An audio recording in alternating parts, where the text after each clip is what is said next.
Welcome to yet another episode of Shortcast Over Coffee. Today, my guest is Nitin Sundar. Nitin was a sub editor with Cricinfo and has been an avid follower of the game since the mid 1990s. I will talk to Nitin about his career at Cricinfo and everything cricket pretty much, from stadium experience to commentators to the 2023 World Cup. So let's get right into it. Hi, Nitin. Welcome to the podcast. Hi Bala, thanks for having me. I was looking you up and I see that you went to College of Engineering Gindi and I am Ahmedabad, so pretty strong on the academic front. How did Cricinfo happen? How did tell me more about the journey. I guess I went and did engineering because that's what all of us used to do. Back in those days, it was the thing that you were supposed to do. Is it any And different today? Probably not. probably not, yeah. But I think kids these days are a little better informed, and I think parents also are more forgiving to their kids.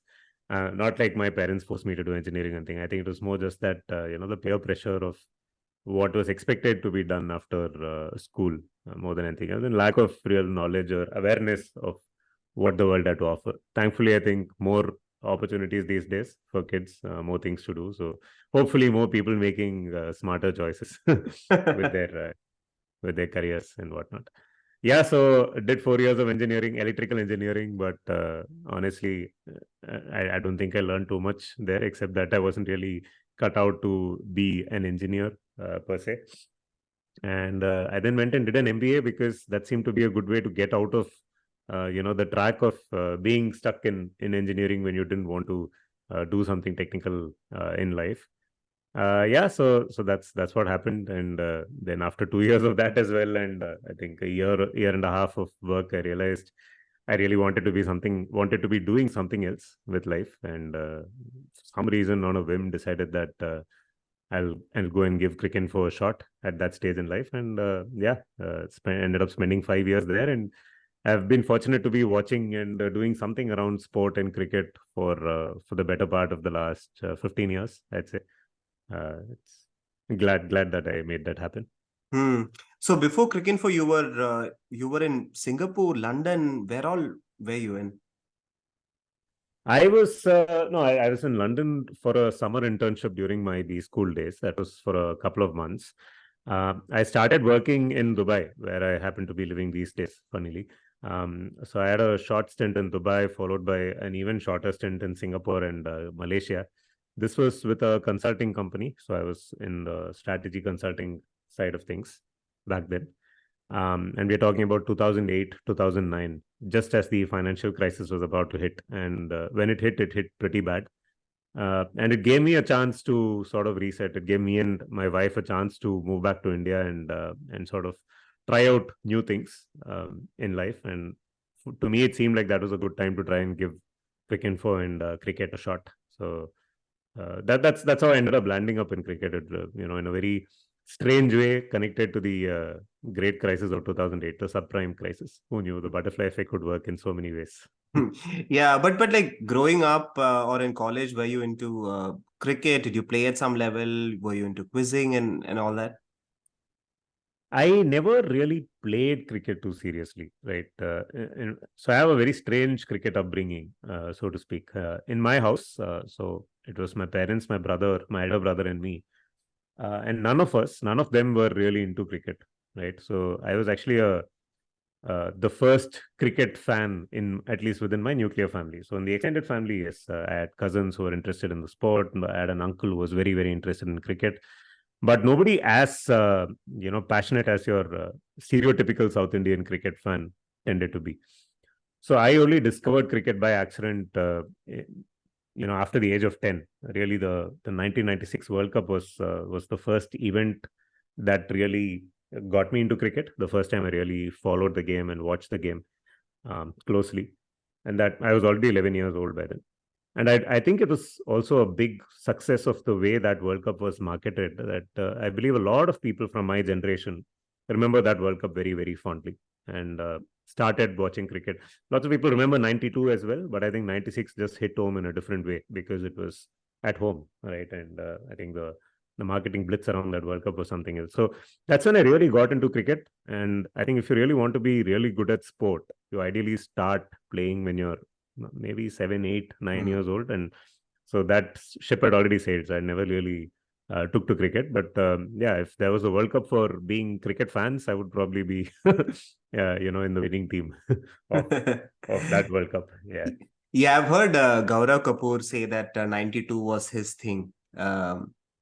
And yeah, maybe 96 was also. I mean, I was probably 4 5 then, and it was crazy, the marketing around Will's cigarettes, and it was called the Will's World Cup, right? Yeah, It it was was the a Women's World huge. Cup, and obviously Coke was one of the sponsors of the World Cup, and Pepsi did this whole unofficial sponsors of the Cricket World Cup. Right, they came up with the "nothing official about it" tagline Ah. for the 90s, and so Pepsi actually did a lot of the brilliant marketing work around that World Cup, I think. And yeah, there was Wills, and there were a bunch of other brands as well. And I just think Worldtel and Mark Mascarenhas and all Yeah. their magic came together. Share the magic, I remember, was the Wills tagline for that World Cup. Some of these are just etched in memory. I think people Yeah, at I my know. age I would mean, never it's forget. it's actually funny, Yeah. even when I think back about some of the times that I remember from growing up. I feel like till 17, I can remember each year of my life, and after that, it's all a Yeah. blur. It's like, and Yeah. especially after COVID, like Oh, yeah. 2020, 21, 22 is all the same year for me. Like Yeah. I'm pretty Yeah. sure We are it's the still, same. yeah, we are Yeah. still in the pandemic world. I know exactly what you mean. Yeah, it's the same for all of us. I think once you get out of college, yeah, I think life just becomes a blur. You don't Yeah. remember things too. Yeah, Yeah. like 98, right? I probably remember every single inning that Sachin played. Right. I think it was probably the year when there were too many one-day matches played. I think India played Australia Yeah. so many times that you Yeah. kind of tend to remember everything. Um, but yeah, coming back to you joining Cricinfo, what was the selection process like? I mean, you loved cricket. You clearly started to follow cricket from the 96 World Cup, but then once you moved to Bangalore and wanted to have a shot at Cricinfo, was it an online application? How was the process like?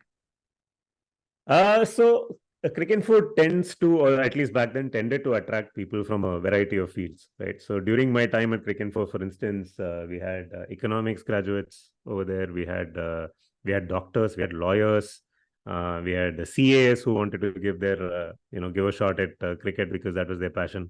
So I think Sambit Bal and co are used to seeing people from strange backgrounds show up at their doorstep saying, "Hey, I want to do this crazy thing and cover cricket."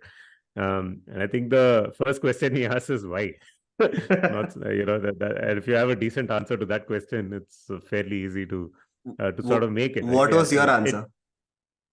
yeah, I mean, it was exactly what I'm telling you now. I think I was at that age and stage in life where I thought if I wanted to do something crazy with my career, that was the last shot I had at it because I was soon going to enter middle age, if not, and I probably would not be that daring after that. That was the answer. And yeah, if you understand the game, are passionate enough about the game, and have reasonably good language skills, and I say reasonably there with a caveat because a lot of people like me grew up reading the Hindu and the Sports Star, reading a certain way in which sport and cricket could be written about, which is not necessarily the best way or the right way. But I think the senior leadership, the editorial leadership at Cricinfo is a very, caring and extremely, it's a very, what's the right word to put? I think they were very patient with some of the kids who were coming through at that stage, would help you understand how to actually construct a sentence, how to construct a narrative around, around a cricket event, a cricket match, whether you're doing an interview, a feature, a match report, or just writing a news story, and how you let the content be the hero as opposed to trying to be the hero yourself, which is what a lot of writing, at least in school days or college days, tended to be, where you were trying very hard to show that you knew the language well enough to use big words and whatnot, right?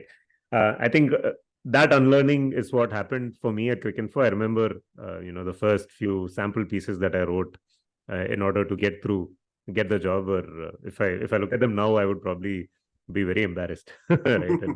And gladly I don't know where to look for them. So yeah, I probably wouldn't want to But yeah, I mean, if you had the basics with language and you had a reasonably nuanced understanding of the sport, it was a good place to get in and get in, right at the bottom.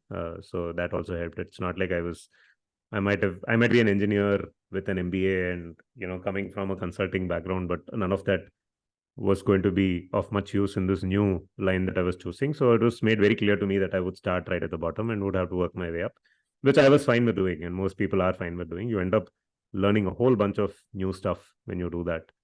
And yeah, that's how it started. I think in my case, I think my background was quite dramatically different to even the weird stuff that Cricinfo had seen until then. So I think both me as well as them were happy with me trying out my hand at the desk, in a semi internship sort of mode for about a couple of weeks or something. And we said at the end of that, we'll take a call. If both parties feel we want to go ahead with this, then we will. And yeah, we decided to go ahead, and I decided to stay on and give it a shot. So that's how it started. Yeah, I mean, I was having this discussion with Jared Kimber, and we were talking about how Cricinfo was actually one of the first websites, like not just cricket Yeah. websites, but like actual websites, started in 1993. And uh, you interviewed around like 2009, 2008 at that time, right after the Yeah. financial crisis, right? So I'm guessing that was the time period. Was there a role set for you right at the beginning, or when you applied? You knew that this is what I was going to get into, or was everyone going to be a writer once they got a job? Yeah. So I applied in 2008 and I got an 2009. Let me correct that. So I got in 2009, end of 2009, December is when I started. This was, of course, after the ESPN acquisition had all happened and everything. And yeah, Cricinfo was much, much bigger than what it was when it started off. And yeah, we should talk about the history of that website as well, right? It's quite a phenomenal story. Yeah. Yeah.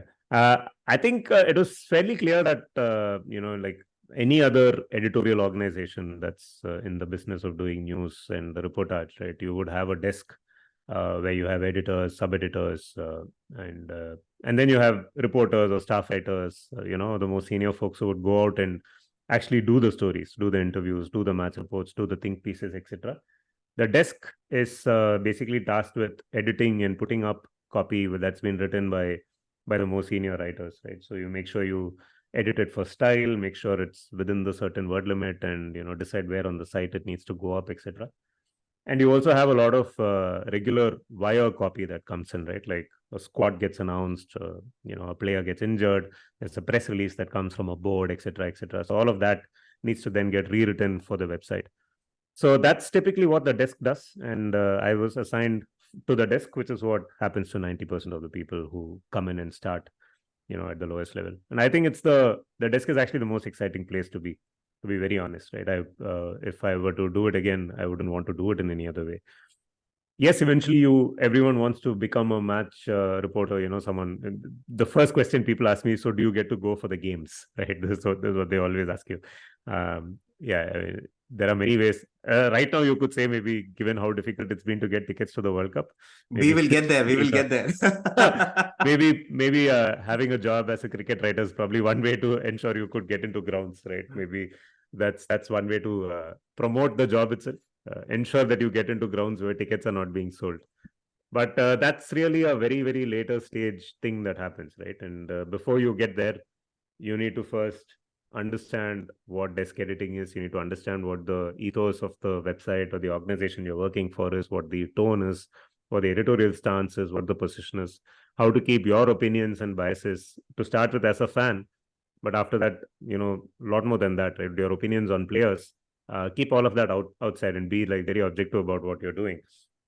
And then you slowly get to the stage where you go and cover maybe a Ranji game, you cover domestic cricket, you start forming relationships with players or selectors or whoever they are at the lowest possible levels. Because ultimately, if you see now, like we talk about Rohit Sharma and how it's very tough to get an interview with Rohit Sharma. And recently there was this Vimal long form Kumar. piece on There was I mean, there is this correspondent, Vimal Kumar.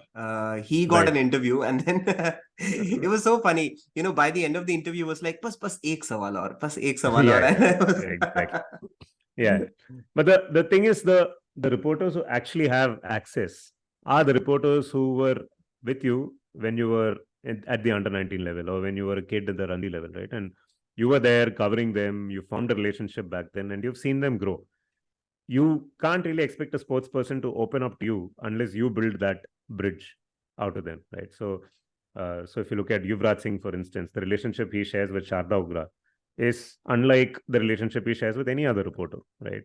Similarly, if you would take Rohit Sharma, I think Devendra Pandey from Indian Express did a nice interview recently.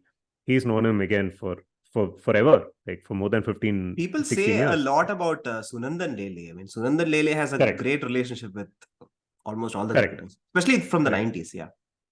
Exactly. So that's how it starts, right? So if you're working for a publication or a news website, they send you out to the Ranji games and to the lower level games for two reasons. One, it also helps you understand the game, understand the ethos of the sport, and understand the hard yards of what it takes. It's not just a glamorous job that you'll end up, in the media center one day, covering India versus Pakistan in the World Cup. But it's a long journey to get there.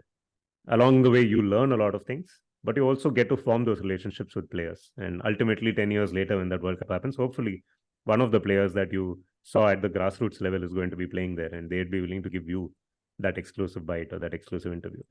So that really is the journey. And yeah, I also had my opportunity to go through at least some stages of it before I decided to move on. I obviously didn't stay on and have a long and distinguished career as a cricket journalist. I think I was a cricket editor, a sub-editor at Cricinfo for about 2.5 years, and then I moved on to do other roles within the website itself outside of the editorial desk. But yeah, this is a long haul, a long-term job and a career, and something where the you start reaping the benefits very much at the back end and not early in the career. I mean, how was the situation with a lot of stadiums back in those days, especially domestic Ranji Trophy arena, right? I mean, I've heard that BCCI has done a lot with respect to improving facilities and the media press box and all of that. But how was it when you used to go and cover those matches? Actually, I don't know enough to talk about that. Right? Like I said, I didn't. A large part of my 2.5 years as a Cricinfo editor was spent on the desk, where I would do a lot of match reporting from the office or ball by ball commentary and just general desk work. Right. I did cover a couple of Ranji games. I think this was 2011, 2012 season, if I remember right. But you then go to these really small grounds. Right? For instance, I remember going to Shimoga for a Ranji game, where I think UP was playing Karnataka. It's a very small, beautiful little ground with not too many facilities and anything, right? It's all makeshift shamiana, and that's where the press box is put up. The players are sitting on plastic chairs next to you, and everyone's having a chai and a good time. I think that's 90% of your Ranji Trophy happens at grounds like that, right? It's not too many end up happening at the big venues.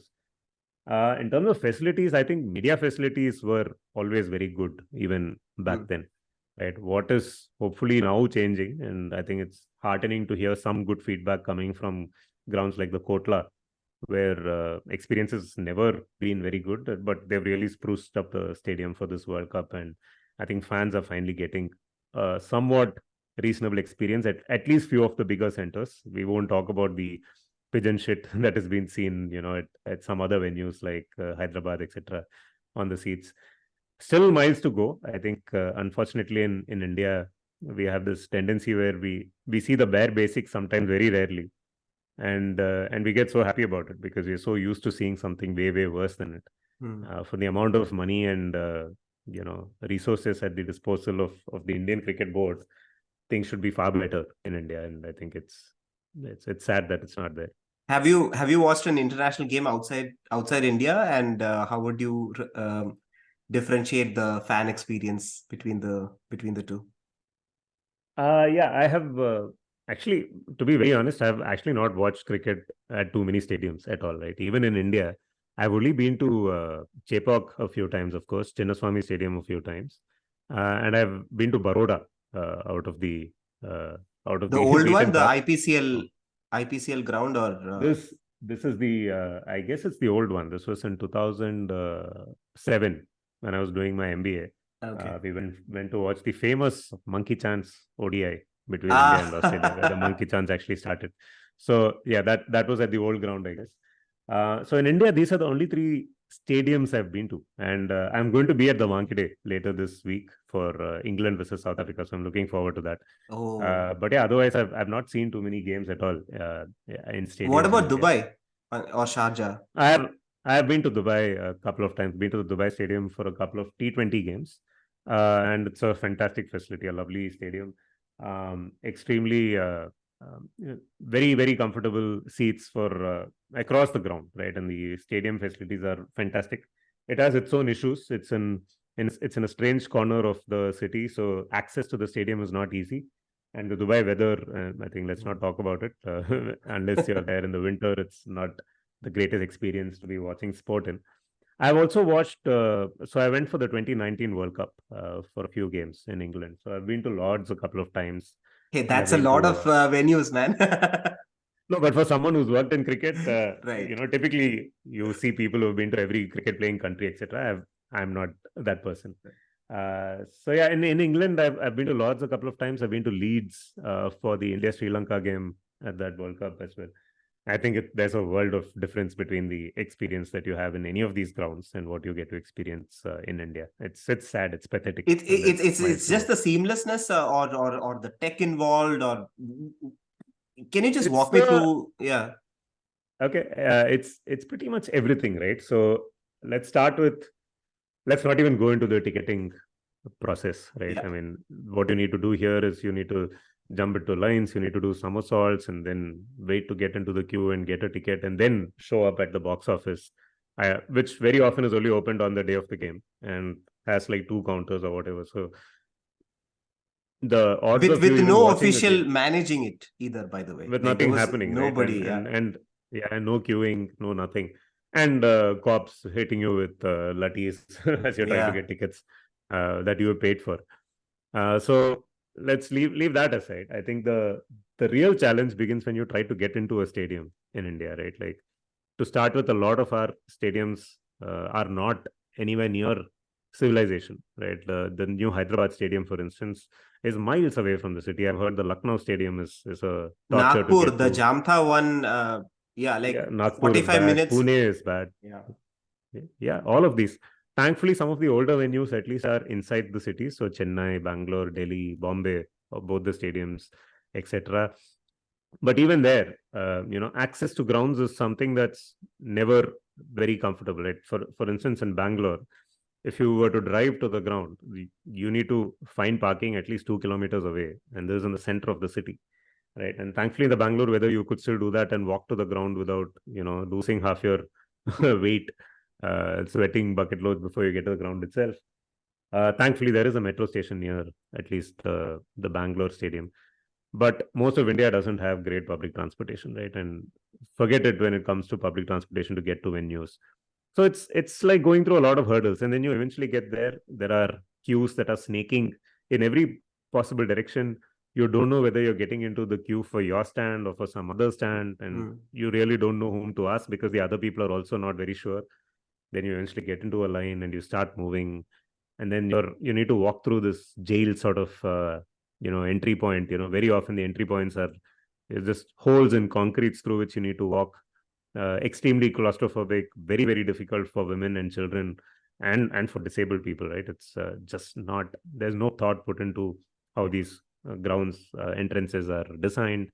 You're not allowed to bring anything into the grounds except yourself, your clothes, which nowadays you cannot wear black apparently because that can be construed as protest or whatever. I hear people were turned back at some of the World Cup games for showing up in black jerseys. So Wow. yeah, yeah, this happened. The very first game I went to was India v Pak, the famous Chennai Test match, right, which was played in Sachin 1999. 134. Yeah.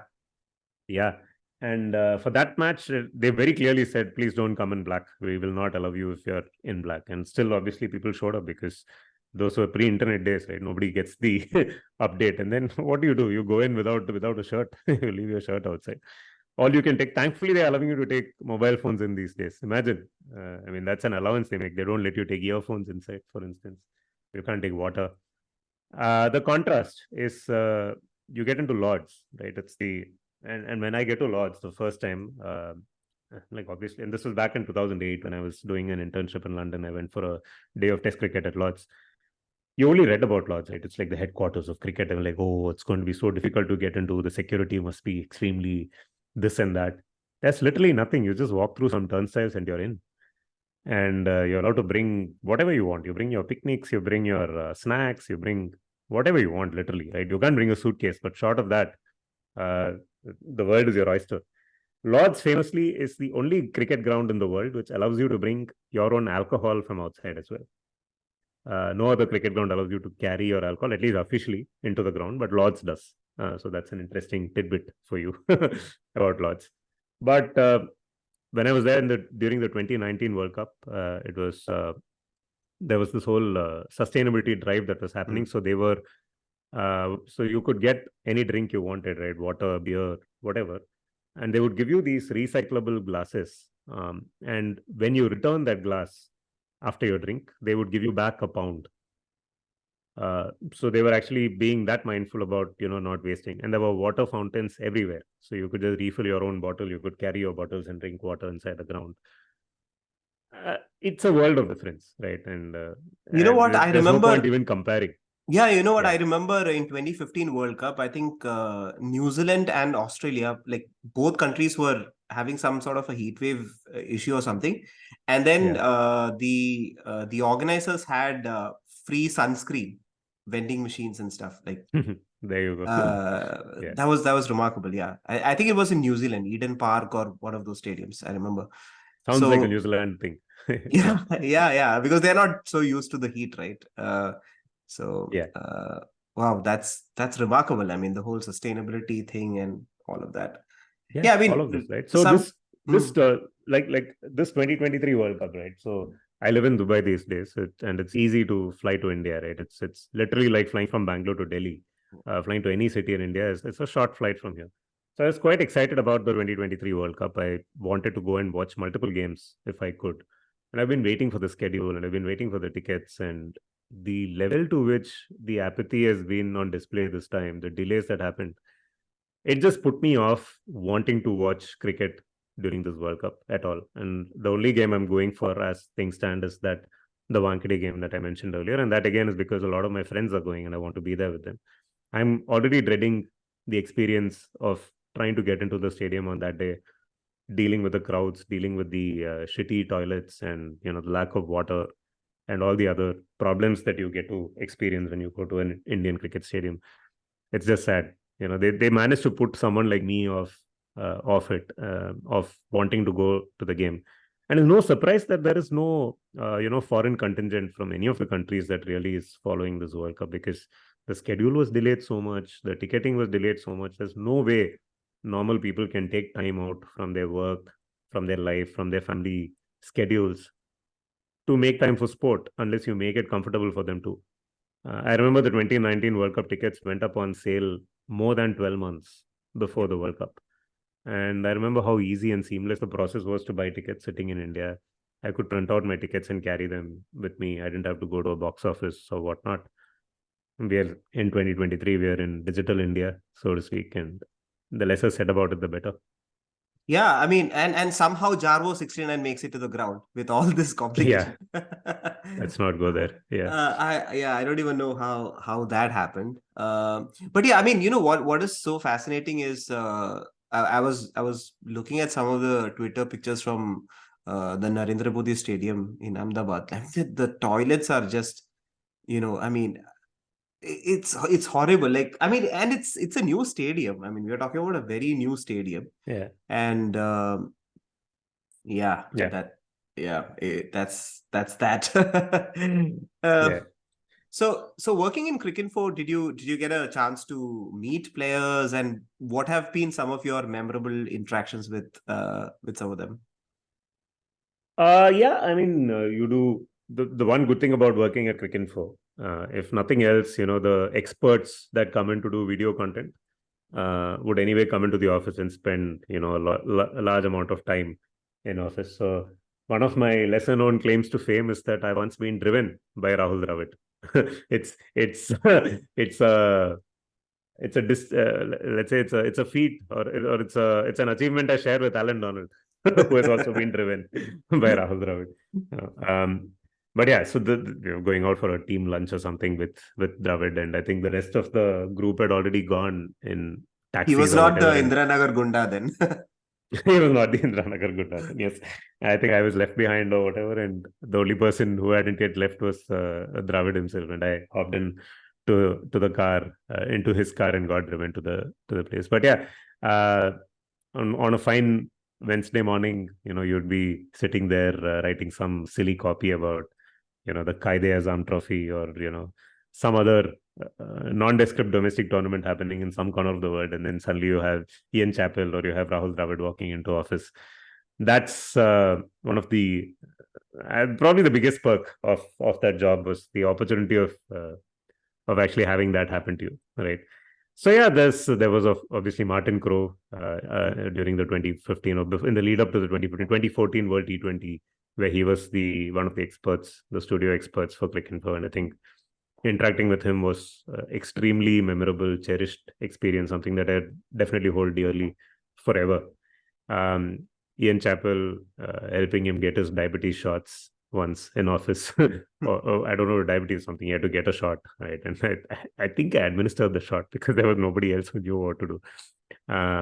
Yeah, so I've had my share of brushing with stardust. I've also got to interview some of the top players. I think I've met and interacted with Suresh Raina, maybe Rohit, not Rohit, no. There was Cheteshwar Pujara once. There was Abhinav Mukund soon after he made his debut in the West Indies. Did a long interview with him.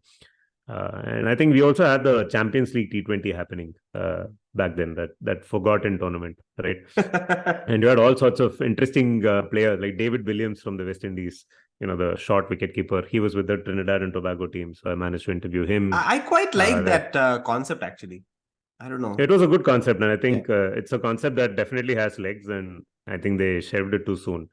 I think they got greedy after seeing how the IPL just took off instantaneously, and they thought the same thing would happen. It won't. This was a property that needed time and heritage to get behind it, and I think it would have got there.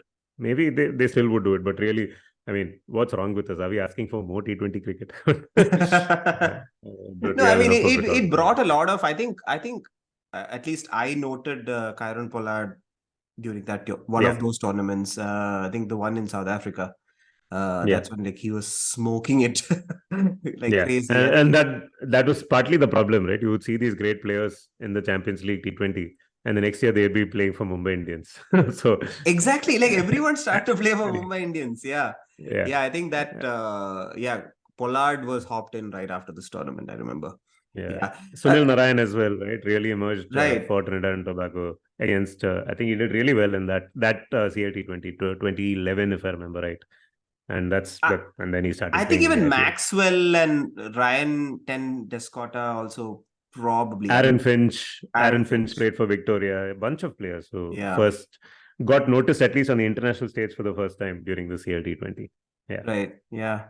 I mean, Harsha Bhogle always talks about Ian Chappell, that he has amazing work ethic, and anything of that sort you noted, would love to know. No, I mean, broadly, yes. Most of these guys are consummate professionals, and you also have to give credit to Cricinfo there, because I think Sambit Bal especially, and the top leadership, when they get experts on board, they also pick and choose the right people. It's not just big names just for the sake of the name or the brand value, but people who actually can add value to a cricket broadcast in terms of having the right opinions, the right diction and grammar for the sport, really, and not just a face that comes in and adds to the brand value of your broadcast. And I can just to take a couple of names, like Akash Chopra and Ajit Agarkar, who both got into broadcast and became fairly big names. They both cut their teeth at Cricinfo, right? The first, time they were on broadcast was on Cricinfo on the website, and nobody even thought that Akash Chopra had it in him to be what he's become now, right? And I think a little bit of that credit goes to Cricinfo and its ability to spot those talents. Of course, once Yeah, I think Devdas Gupta as well. Yeah, they probably, probably started. Yeah, of course. Once they come and it's very much like the Trinidad Tobago to Mumbai Indians thing. So because Star Sports would then poach the people that ESPN Cricinfo had discovered with probably much more to offer by means of pay. So you would then see them move to TV from Cricinfo, but they would have started at Cricinfo and nobody would remember it later. right. Yeah, but were they, all these experts, were they recognizing the fact that Cricinfo also is a no nonsense institute, and I'm the expert here, but there are still people who are quite deep into cricket as well. Yeah, absolutely. They do get that because I think that's the advantage of getting, or rather, the impact of them getting to interact with people on the desk. Because when Cricinfo gets an expert in, right, typically it wouldn't just be the match show that you do. You would also try and create 10 other pieces of content around it, right? Something, there used to be this property called Think You Know Yourself, where questions would be asked to players about their own past, right? And the amount of research that goes into that to ask people questions about themselves that they wouldn't have answers to, that can be pretty it can really impress someone to know that there is this organization that goes so deep into cricketing history to go and ask questions of that at that level of depth. I remember this was again 2013, Tendulkar's last test series, right?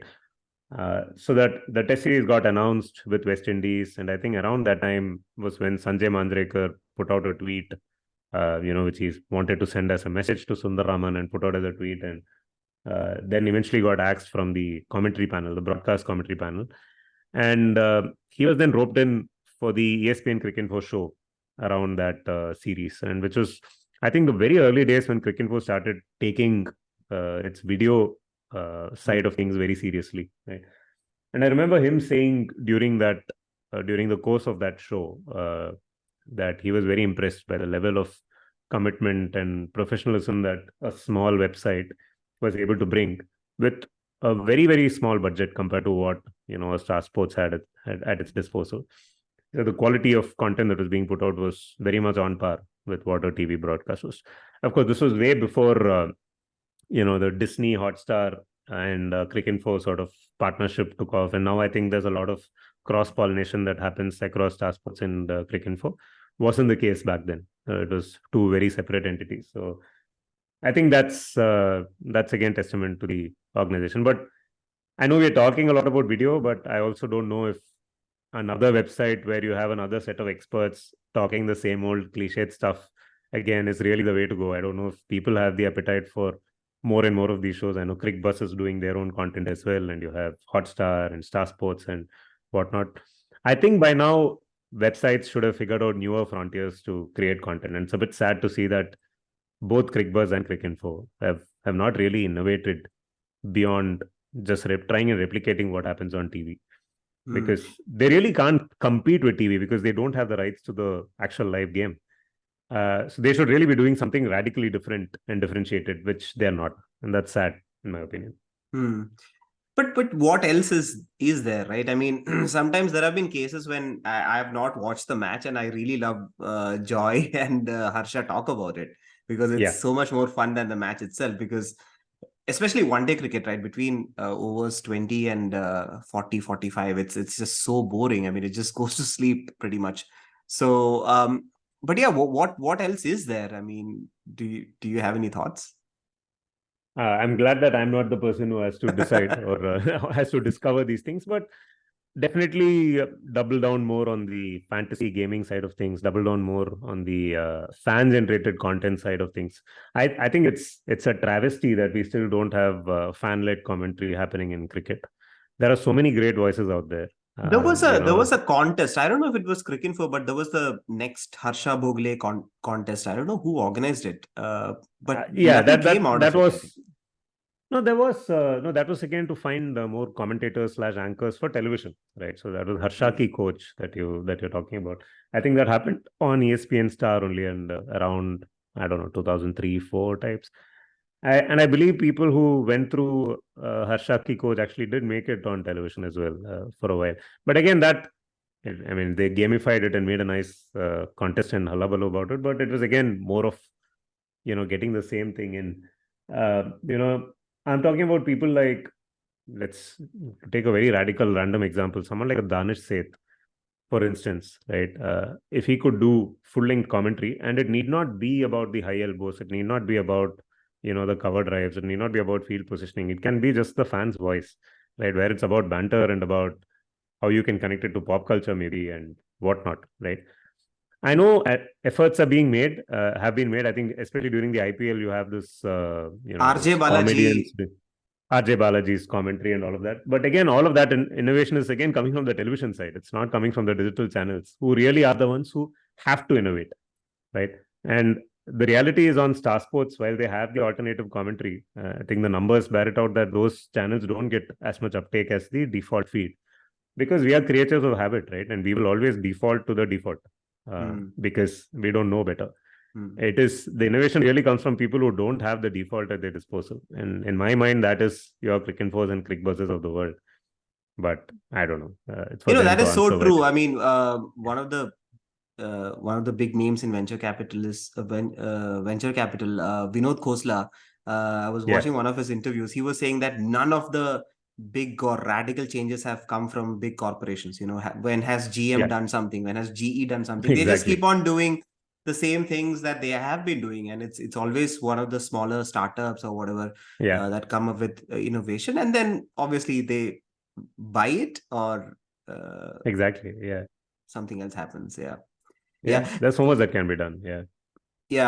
Even with commentary, right? I think is it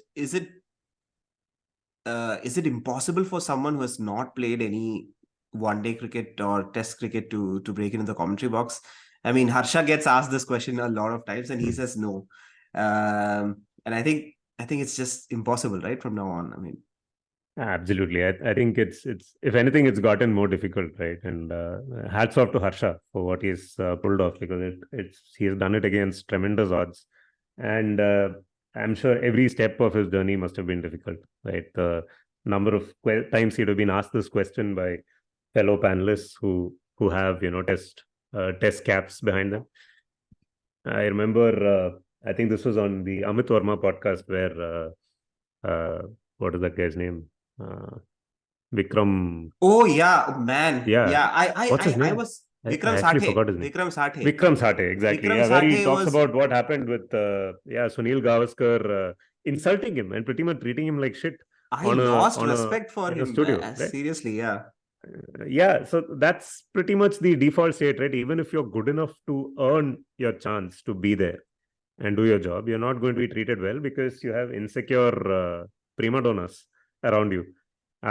And again, on the other side, look at the quality of commentators who are actually getting selected, right? Like Sunil Gavaskar has been getting a gig forever. The last time he said something truly insightful was, I don't know, when I was a kid. And so many others, right? And they're not adding any value to the broadcast, and except for the fact that they're stars. I don't know. It's sad that there is zero innovation happening on the cricket broadcast phase, at least on the commentary side of things. There's so much that can be done better.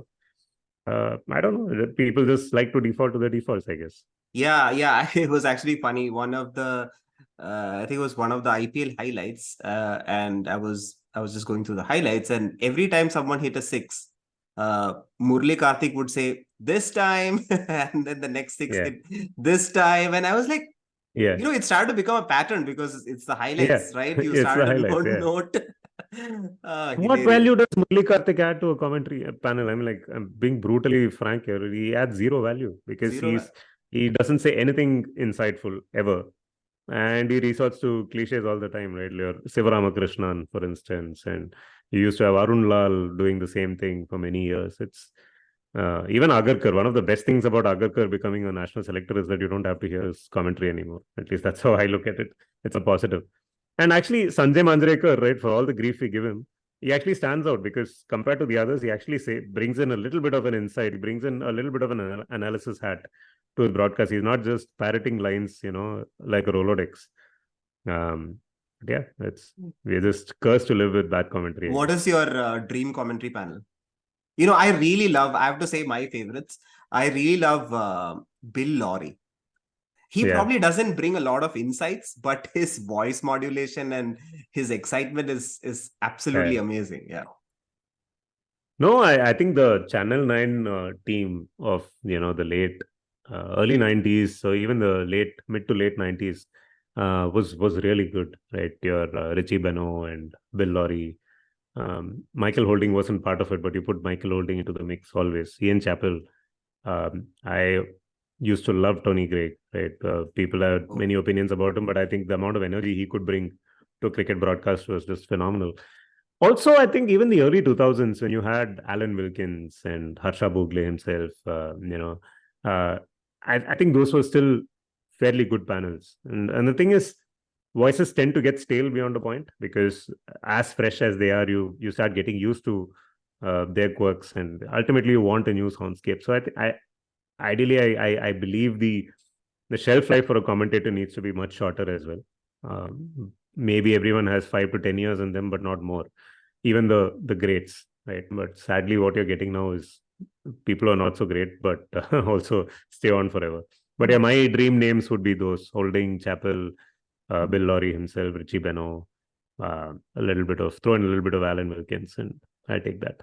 Yeah, I think Mike Atherton, he has a good voice, and I just love his commentary. Yeah, I mean Athos is excellent. Yes, Athos. Bumble is also very good. These are some of the names. I like Kerry O'Keefe. He doesn't bring much, but he's just funny, and he laughs at his own jokes. But one other name I want to mention, this is from Growing Up Days, is Prakash Wakankar. He did not commentate a lot on television, but his radio commentary was just amazing. He used to be the lead commentator for All India Radio. Fantastic commentator. Again, one of those. He has not played a lot of cricket. But again, one of those names who just rose through the ranks, and I think he's a venture capitalist or a business owner or something. Interesting. Since we're talking about commentary, right, I definitely want to talk about ball-by-ball commentary on Cricinfo, which, as some people at Cricinfo say, it really was Twitter before Twitter existed, because it's real time, it's very short and sharp. You typically don't have time to type out much, right, between balls. Imagine Ravindra Jadeja bowling an over in 30 seconds. And you're trying to keep pace with it. I know ball-by-ball commentary has become very commoditized now, or rather, it's been commoditized for many years, but it's also become, sadly, not very relevant anymore, because with the sort of internet that we all have at our disposal, you can actually watch the live game on your mobile devices real time. So people don't really give too much value to ball-by-ball commentary. But I believe that for a short while in history, right, and again, talking about the mid to late 2000s. What worked really well for all that? All depended so much on it, right? Yeah. What worked really well, in my opinion, was that the broadband started to become popular, but at the same time, it was between streaming and broadband. Yeah. Correct. Streaming was not there, but broadband was there. So you're right. And also, I'd say even if you go just before the smartphone generation, right, you had broadband, but you still were sitting in front of computers at work, right? And you could always alt-tab in and out of cricket. You couldn't watch the cricket because it was not being broadcast on the internet, but you could read the commentary. And I thought it was, for me, when I went to Cricinfo, my dream was to be a part of the ball-by-ball commentary panel and add value to it, because I could see how much value it was creating to my own experience of consuming cricket. And all of us, I think, went through that phase. And there you had real characters. And it's such a difficult yet a very enjoyable art to be able to do ball-by-ball commentary. You bring your own unique voice to it. You have a conversation with the fans. Every ball, you have hundreds of comments from users coming in. You're trying to provide a technical... It's one person at the end of the day, right, who's doing it. And you're providing both the technical as well as the color aspects of commentary. It's not like you have a couple of people in the TV panel who are doing the back and forth. You need to provide everything. And you're typing it all out, right? Lots of people used to ask me, so do you have special software do you have voice to text? This is, of course, before Alexa and everything. And they were like, oh, you must be having ESPN proprietary voice to text software. I'm like, no, we don't. We just use keyboards and we go clack, clack, clack. Then they are, oh, do you sit in the ground and do the ball by ball commentary? Like, no, it's not reliable to sit in the ground. You need to have good broadcast and, good broadband. So we do it out of office and all of that. But yeah, sadly, again, that's lost its relevance. We obviously have a better product now. You don't need text to provide the live pen picture for you. But I do long for those days when ball by ball was a very relevant part of our lives. I still do go back to it now and then. Yeah. Yeah, it but, was to amazing. read, Yeah, I used to love it. I yeah. had just, gotten out of college, started working, and this used to be our thing, like one tab was Cricinfo, and then we used to Yes. just Yeah. yeah. And for Yeah. some reason, I used to think that the Cricinfo ball by ball was a little faster. I have seen people be split across the middle here. So one of I don't know if it was urban legend or what, but CricBuzz's earliest claim to fame in the, I'd say, mid 2000s, when they slowly started taking market share away from Cricinfo, was because people believed CricBuzz had faster commentary by like a few seconds, which was largely a perceived reality. It wasn't true. Because I remember people at Cricinfo doing, whatever the speed test, etc., to prove that this was not true at all. And they also then did optimizations to make sure that their ball by ball was faster. I think the reality was just that ClickBuzz had a lighter app on the mobile phone. It was a easier app to use and didn't have the entire Cricinfo. Cricinfo had layers and layers and layers to it. Right? So much of editorial content and stats guru and everything, which probably just made it a heavier beast. I think that's what gave ClickBuzz the advantage in Yeah. that period. Yeah. Did you do a lot of ball by ball, and was there a Oh, yeah. vetting process as to who can do it versus who can't, or just thrown under the bus? Not really a vetting process per se. I did a lot of ball by ball commentary, and I would say it was the most enjoyable thing that I did on that job. Right?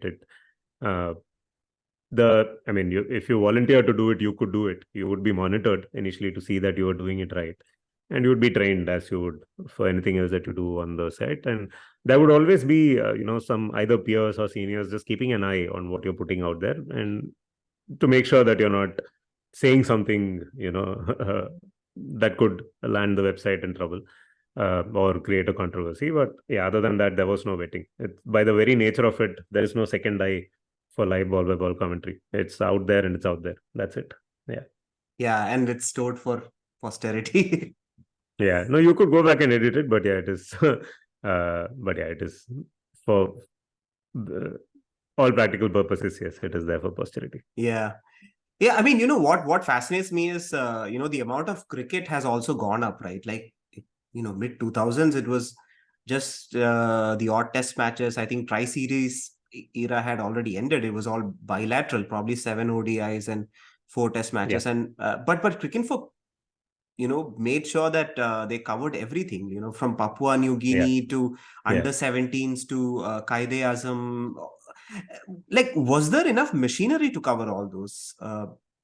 Yeah. So the only things that would get live coverage, ball by ball coverage, would be stuff that was on television, right?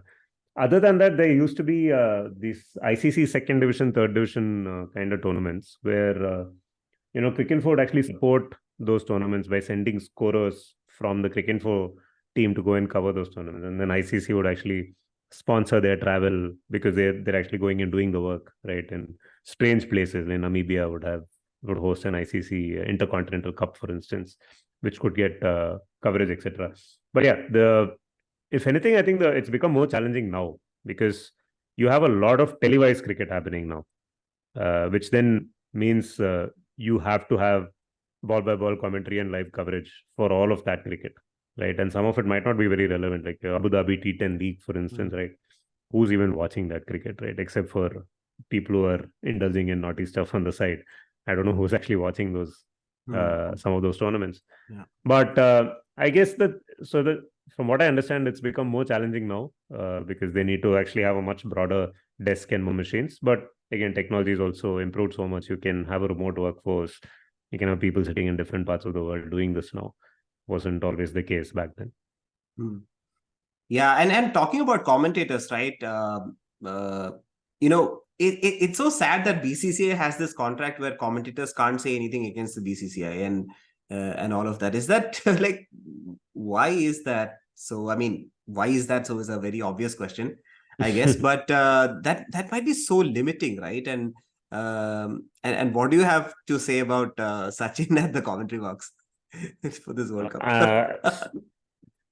No, actually, Sachin's actually quite insightful. It's sad that he wasn't used properly in this World Cup, and I hope that the next time he's called upon, they actually let him talk about cricket, because he is probably the best when it comes to talking about cricket.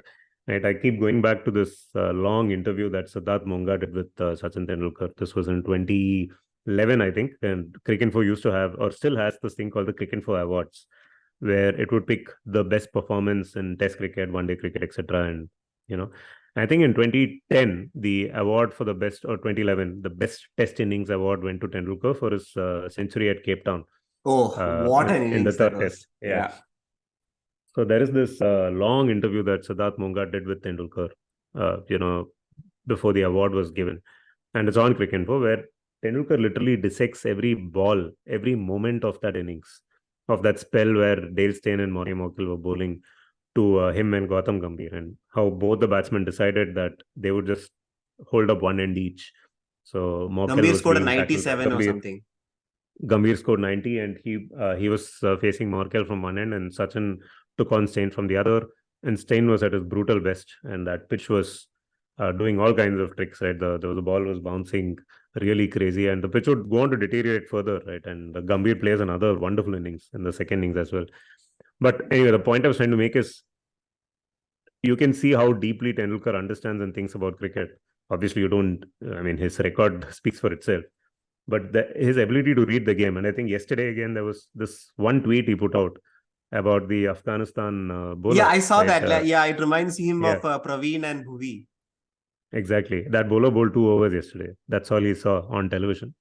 And again, there was this IPL final between CSK and Mumbai Indians. I think it was in 2012 or 2013, where Mitchell Johnson was playing for Mumbai.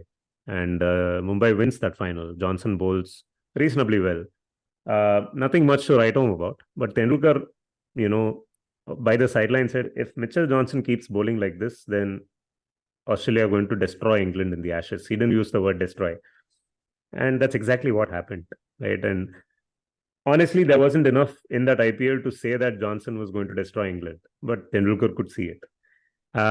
So the guy is full of cricket, and you should just let him watch cricket and talk about it. I think you'll probably get stuff that most people don't understand, because his reading of the game is at such an elevated high level. I hope they let him do it the next time they call him. Yeah, Harsha said this about Tendulkar once, and they were asking him like, why wasn't Tendulkar such a great captain? His captaincy record is shit and whatnot. And what Harsha said was, there was a team meeting and everyone was talking about how to play Alan Donald. And Sachin just walked into the room and was like, seam is taraf hai to aise and seam is taraf hai to aise. And so the thing is, like, things that were obvious to him were not as obvious to the other people. So that was probably his, he probably could not understand that other people did not have the same level of IQ when it comes to cricket as him. And since you mentioned that point, right, one of my pet peeves that I have with cricket commentariat is how easily people are willing to generalize and tell stories based on results that have already happened. Right, in a parallel universe, Tendulkar is the most successful captain, and people would justify it saying, obviously, he was going to be the most successful captain because he understands the game so well. He gets along so well with people. So obviously, he was a good captain. He did not end up being a successful captain. So people have this counter narrative to explain the same thing. Right. Rahul Dravid has scored 10,000 odd runs. So people say, obviously, he scored 10,000 runs. He has such a great technique, copybook, this, that. But Shivnarayan Chanderpaul also scored, I don't know, did he get to 10,000? He got close. Yeah. I think more than 10,000. So, but what I find irritating about cricket, and people keep banging on a lot about technique, right? And typically people who bang on about technique are people like you and me, not even people who have actually played the sport. But people who think that, sitting here from a distance, we can see a player take a stance and make a broad sweeping comment about his mindset and his temperament based on the fact that his backlift is starting from fine leg as opposed to first slip. I find that, and I find more of that in cricket than in any other sport. Like I have not, I've read so much on tennis, for instance. I've not read nearly enough on tennis technique as I have on cricket technique, because I think the people covering that sport are humble enough to know that not everything needs to be or can be explained when it comes to what a sports person accomplishes on the field. It's obviously a special skill, right? Like what they do. And they manage, ultimately, it's because they're able to see something faster or react to something faster than normal people can. You don't have to explain it. It's okay. Just let it be. Yeah, exactly. And I feel like I mean, I have not played cricket at any level, but what I feel is like regardless of how your bat comes at the point of contact, how you play a shot is probably what is more important. And the beauty of cricket is you can do it in many different ways, right? The Yeah, same team could have Dravid and Sehwag, and they would both do well on the same day, or both would fail on the same day, or vice versa. There have been examples of Sehwag doing well on a difficult pitch on days when Dravid failed, and vice versa, right? It is not a comment on their methods. Their methods are varied, and beauty of the game is it allows people to get to the same outcomes in very, very different ways. Just enjoy it. No? You don't have to explain it. yeah. And sometimes uh it's the not so aesthetically pleasing people who keep on accumulating runs, like a Dhoni or a Shivnarayan Yeah, Chandrapal or like Fawad Alam from Pakistan. I mean, he yeah, apparently has scored like 14,000 first class runs and he still yeah. couldn't find a place in the team, which is hilarious. So yeah, I mean, Sachin, I remember one of the times he was like he was running and Sehwag and Sachin were uh, doing a partnership, and Mitchell Johnson apparently he Sachin didn't notice that after delivering a ball, Mitchell Johnson automatically goes to one side apparently. Right. So he tucked the ball and then he wanted to call Sehwag for a run, but because Mitchell Johnson automatically goes to that side, he got run out. So I Okay. mean, it's those minute things that he Yeah. notices that's just quite amazing. Yeah. Yeah. Uh, Nitin, what do you think about the IPL? And I mean, there's been so many controversies surrounding it. That IPL has not done good to Indian cricket. It has done more bad to Indian cricket than good to Indian cricket. Like, what do you think? Is IPL becoming way bigger than ICC trophies and one day cricket? Um, and is that going to be the norm from now on? I think that ship has sailed, to be very honest. I'm surprised that the one day cricket World Cup is even getting as much attention as it is getting this time around. And I think a lot of that is down to people of our generation, maybe, who still have fond nostalgia for this format. In fact, I'd go as far as to say if India had not won the 2011 World Cup, one day cricket probably would have pretty much ceased to exist by now. And I'm, in fact, also surprised that they've gone ahead and announced the next one in South Africa, the next one day World Cup, because I really don't know if the sport will have legs, unless, of course, again, India wins the World Cup this time, in which case there is again going to be, renewed history and whatever fondness for this format. Um, and frankly, I don't think cricket has enough enough stamina in it to run three formats. And if I were to lose one format, it would probably be one day cricket, sadly. Not because it's a bad form of the game. I quite enjoy a good one day game as much as anyone else does, but definitely see that the audience would prefer to have you're not going to lose that test audience, whatever that audience, that small audience that keeps test cricket alive and thriving should continue, because test cricket is, I think there's no debate on to whether what the value that test cricket is life itself. Let's just leave it at that. If you wanted to have one other entertaining format, I think T20 is what is going to capture the eyeballs, and not one day cricket, because it ends in 3 hours. It's in line with what other sports are doing. It's going to go to the Olympics now. It's cricket's best shot at globalizing itself, and so on. So T20 has a lot going for it, right? So coming specific to the IPL, see the only thing that differentiates the IPL from every other T20 league is the presence of India cricketers in it.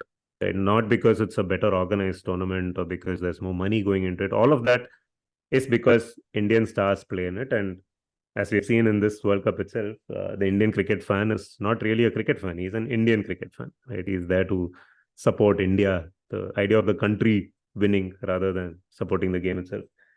Uh, Has the IPL done good for Indian cricket? Absolutely. I think a lot of young Indian players get a chance to ply their wares against the best in the world in really high pressure situations and get used to. They come into the Indian team in battle hardened format. I think take someone like Shubman Gill, for example, right? He's played already 4 years of IPL, and he's a young player at the highest level. And people keep still talk about how he's going to be the next big thing.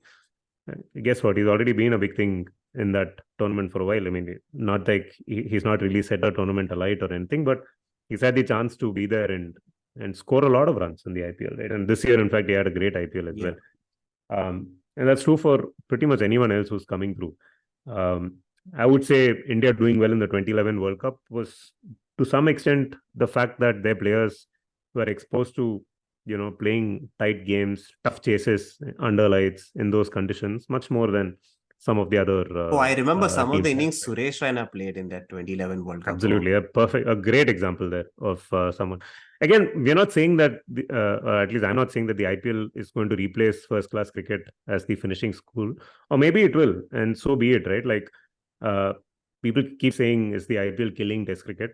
I tell you what, there's not been a more exciting time to watch Test cricket than the last 3-4 years, because everyone, and even one day cricket for that matter, right? Everyone is bringing a very new, different approach, especially to batting, and in fact even to bowling now, because they're trying to take wickets in middle overs. Because if you let set batsmen stay till the end, they're going to kill you. The same with what you see the way England play Test cricket now, right? They're trying to get wickets all the time, and when the batsman is in, he's trying to score. He's not trying to play out sessions, which is all something from the T20 DNA that's translating to the other formats of the game, and it's only making the game more exciting to watch. So I'm all for it. Yeah. Yeah, but I mean, I feel like maybe it's the quality of batting, or I don't know if it's difference in pitches or whatnot. But like, early 2000s or late 1990s, I could consistently see Indian teams scoring 500 plus runs away from home. That's not the case anymore. Like, you had like multiple centurions in the same innings and whatnot, and that's just not been the case, even though Indian bowling has improved and it's winning way more test matches now than it used to. But I feel like somewhere, the art of playing spin or art of playing swing bowling has kind of deteriorated. You're right. This is borne out by the stats as well. But I find it very tough to compare cricket across eras, right? For simple reason, you go back to those early 2000s, the highest wicket taker in those 5 years was Mackay and Nitini, I think. And you look at every single bowling attack in the world today, and you could easily name 3 bowlers who are better than Mackay and Nitini, right? And including India. So that's one. Secondly, pitches have changed, right? For whatever reason, and I'm very glad that they've changed. But test pitches have seem to be more result oriented than they were back in those years.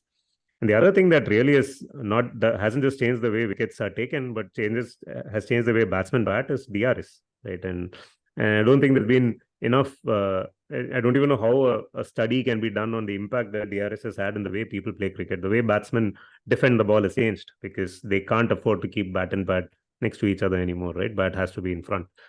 So there is so much that's changing in cricket all the time. I just think it's tough.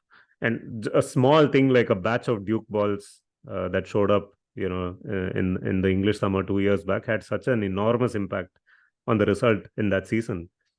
Cricket has so many such variables that people are not even aware of or measuring. So I don't know. I wouldn't compare across eras. And if I go back and look at some of the cricket that was played in the 80s and 70s, some of the bowlers who were operating in those eras didn't look like they'll get a test gig if they were playing now, right? And we still rave about the centuries that Gundappa Vishnath scored against some of those bowlers. Probably on tougher pitches than what Dravid and Sehwag and Tendulkar faced in the early 2000s. But objectively, there's really no way to compare the eras, right? Yeah. So I would try not to do that and just enjoy it for what it is.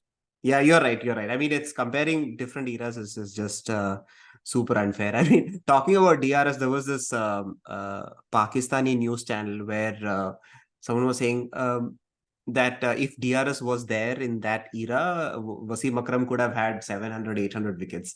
And I was like, but some of the umpires used to just give Exactly. Give it out, especially Yeah. Pakistani umpires. I mean, I've heard stories that if it hits the pad, it's out.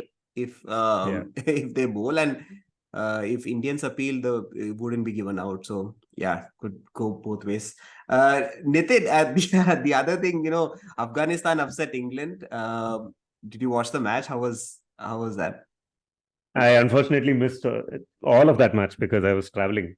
But Hmm. yeah, finally a good game in the World Cup, and yeah, about time. Very, Yeah, very I mean, it happy. was super And we need boring. more upsets, right? And like I was saying, England has taken it upon itself to always make World Cups interesting, right? Whether it was 2011 or 2019. I think the 2011 World Cup would have been a real bore fest if not for England, because they lost to Bangladesh and Ireland while they managed to tie with India and defeat South Africa. That's what made that World Cup interesting. Similarly, 2019, they were expected to be favorites, right? But people forget that they actually lost to England, they lost to Sri Lanka, they lost to Pakistan, Pakistan, yeah. and they barely made the semis, right? At the end of it all, of course, then they went on to win. So yeah, all thanks to England for keeping cricket interesting. Yeah.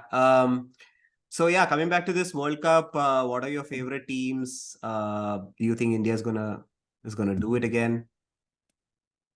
I think it's ultimately going to boil down to two good games in the semis and the final, right? And I think um, the beauty of one day cricket, the way it is being played now, is it's almost like T20. Anyone is susceptible to being or vulnerable to being blindsided by one crazy performance. Someone like, let's say, a Heinrich Klaasen just shows up and smashes 150 in a Man, that man semi-final. looks scary. Like he's scary. Yeah, yeah, and I just use his name as an example, right? It could be anyone. It could be a Kusal Mendes. It could be a Glenn Maxwell. It could be someone else, right? So the semis and the final are really a open shootout there. Like, and you need the team that wins the World Cup will have to play two perfect games right at the end of it. Yes, India have look like they have all bases covered. I don't think they have all bases covered, but they look fairly good at the is moment, I would is the say. missing link Shardul Thakur? Like he bowls 2 overs, he doesn't get to bat. I think one or two challenges for India. One is, I think if they get stuck on a very flat pitch, I think the potency of their bowling attack is that advantage is not really realized, Hmm. because you could have a great bowler like Siraj in your ranks, but if the pitch is a feather bed, it really doesn't make a difference whether you're playing Siraj or It's gonna someone be else. my Because bat it's versus your bat. yeah, it's going to be my bad as your bad. That's one, and I know that Shreyas Iyer has really earned his right to be in this team because he's had a great couple of years in one day cricket. But I think they're missing a trick by not playing Surya Kumar Yadav there. And I know that you could always point to the fact that he has had a very patchy one day career, but somehow I feel India needs someone within the Maxwell, I think so bent. too. I think so too. I think the last few games with Australia, Surya Kumar really lit it Yeah, up. And yeah, yeah, Shreyas, I mean, yes, he's scoring runs, but he does have some trouble with the short pitch bowling. And yeah. yeah, I feel like somewhere it's going to get exposed. It's like it just doesn't look perfect. It doesn't look perfect. I agree. Yeah, he looked like he was in trouble even against Harris Roth the other day, but he managed to find his way and stay not out at the end. I think he's done enough to continue to stay in the 11. But I hope rather India doesn't feel, oh man, we should have played Sky and things could have been different. Yeah, Sky is That's a yeah, different. Yeah, it's just sad to see him in the dugout. I mean, it's just such a good yeah. player. Um, but yeah, let's hope we win. But Nitin, thank you so much for your time. It was so great talking. I mean, I still remember the 2012 2013 time when I used to read your read your articles. I even used it to prepare for GRE because the only No, way I could no, remember no, words no, was no. I would just Cricinfo them, instead of Googling them, and then Right. read an Yeah, you were article telling me. so that I can remember them. So lots of good memories, and I didn't know that I would be having a chat with you. So thank you so much. Thanks, Atan. This was fun, Bala. Like, yeah, thanks for having me. Feel Yeah, very honored. awesome.